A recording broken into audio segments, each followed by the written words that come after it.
Prayers were held in the Kazakh city of Zhanaozen for dozens of people killed in a violent crackdown on anti-government demonstrations over the last week.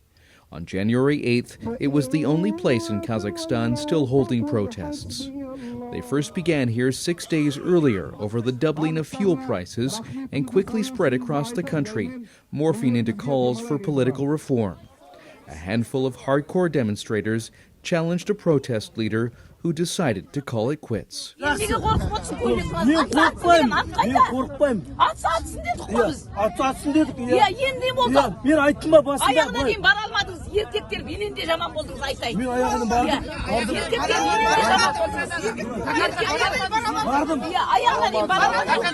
Some protesters went home after an appeal by the mayor, who said the government agreed to temporarily reinstate the subsidy to lower fuel costs.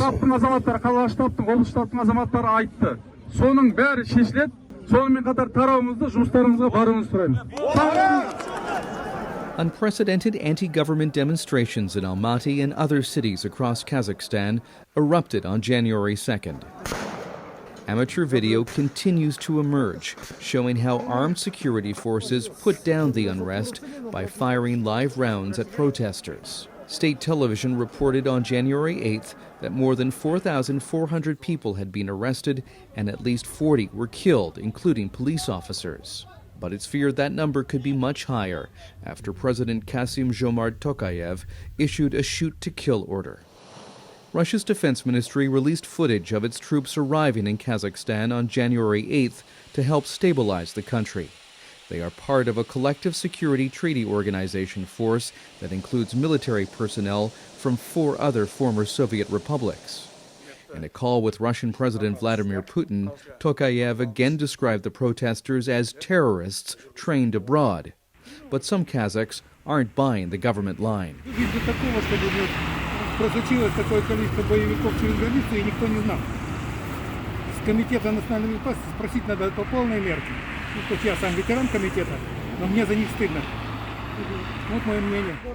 In the Kazakh capital Nur-Sultan, security remained tight. There were signs of life beginning to return to normal, with people going to markets to stock up on food. But many shelves were bare after days of unrest. And public anger still simmers over issues such as corruption, unemployment, and low wages.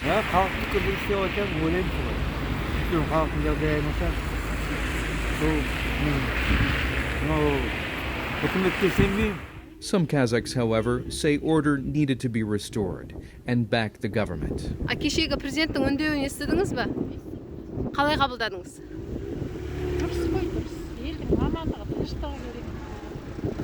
The Kazakh government has declared Monday, January 10th, a national day of mourning after the worst violence in the Central Asian country's 30 years of independence.